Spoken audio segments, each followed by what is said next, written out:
Bonjour, c'est Frédéric pour Road Story. Aujourd'hui, j'ai le plaisir de vous raconter un essai de Nicolas Laperruque et Lisa Capelaine, celui du Ram 1500. Oh, un Dodge. Non, monsieur, ce n'est pas un Dodge, c'est un Ram. Ram étant la gamme dédiée à ce que les Américains appellent les trucks, et que nous avons tendance à appeler pick-up, pour peu qu'ils soient équipés d'une benne. Pour l'essayer, rien de mieux que le spécialiste français des imports US, American Car City. Et nous ne sommes pas au bout de nos surprises. Alors que Nicolas roule avec Lisa Capelaine, sa photographe préférée, bien installée dans le siège Pullman d'une Jaguar XJ8 prêtée par l'ami Fred, il se dit qu'il faudrait être aveugle pour louper la sortie devant les mener tout droit au Texas. C'est un bel établissement tout neuf qui est installé au bord de l'autoroute. American Car City importe les véhicules de l'oncle Sam depuis 20 ans, et en arrivant, on devine que les affaires fonctionnent. Des dizaines de pick-up US sont alignés sur le parking et le showroom est tout aussi garni. C'est Jordan, un vrai passionné de véhicules américains, qui les accueille et leur fait faire la visite. L'endroit vaut le coup d'œil pour tout passionné d'automobile. La liste des jouets est longue et surtout originale. Des pick-up Shelby de 800 chevaux, des Mustangs préparés, tout ce que l'Amérique fait de plus fou est rassemblé ici.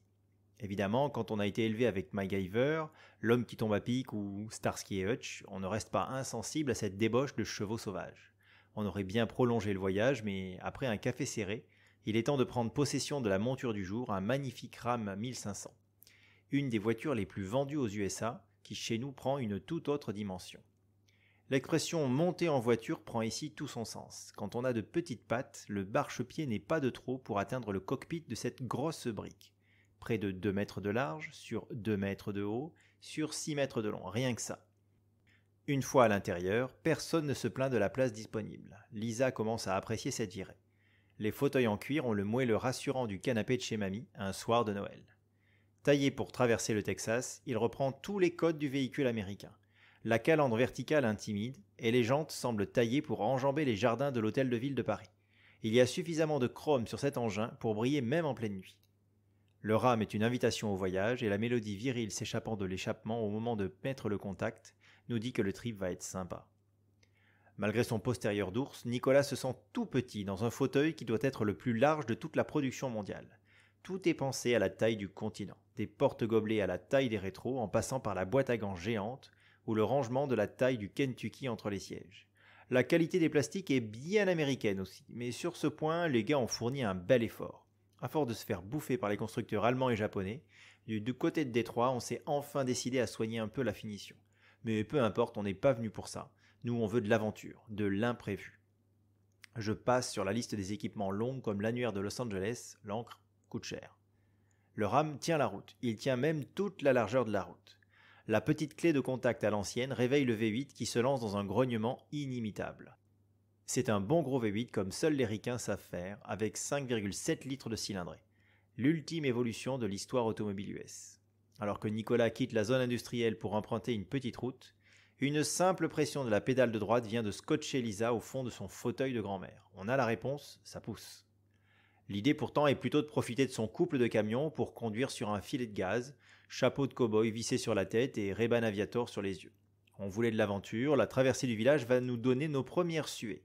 L'engin est large, très large, et totalement inadapté à la conduite en ville. Heureusement, l'automobiliste moyen en Clio, armé de son instinct de survie, vous laissera passer dans 99,9% des cas. Pour les récalcitrants, un petit coup de volant dans leur direction suffira à les convaincre de leur imprudence. Devant le niveau de confort apporté, le plaisir procuré par les 8 cylindres, on commence à comprendre pourquoi il s'en vend autant de l'autre côté de l'Atlantique. Non seulement il est d'une douceur royale avec ses occupants, mais jamais le monstre ne semble forcé, apportant une sérénité à toute épreuve. On pourrait se faire un cannonball entre New York et Los Angeles sans jamais fatiguer ou avoir mal au dos. Le Ram est un engin diabolique, une machine à rouler. Les clients ne s'y sont pas trompés puisque ce sont pas moins de 400 Rams qui sont écoulés chaque année par American Car City. Une fois arrivés en France, ils se prennent une avalanche de taxes, passent par le service homologation et sont vendus dans tout le pays. Hors de prix le rêve américain ?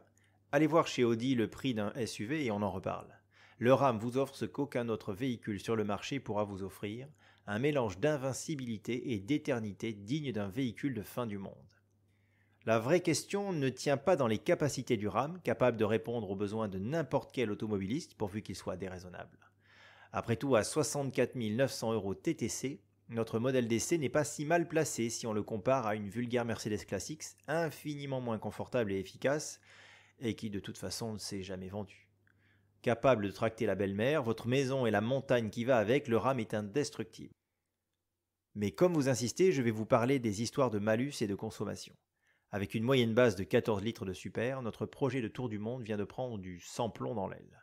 Mais fin du monde oblige, il est capable de rouler aussi à l'éthanol. Avec une moyenne de 17 litres en E85, à un tarif moyen de 68 centimes par litre, le RAM est le plus économique des pick-up à l'usage, et pas le moins marrant. Concernant le malus, pour l'instant, American Car City a trouvé la combine en homologuant les pick-up double cabine en 4 places. Ils sont donc à 0 de malus, et c'est une très bonne nouvelle. L'homologation en 4 places des pick-up est uniquement possible pour les réceptions à titre isolé, RTI, dans le cas de véhicules importés comme ce RAM. Voilà, en espérant que ce récit vous aura plu, n'hésitez pas à revenir régulièrement sur Road Story pour bien d'autres histoires.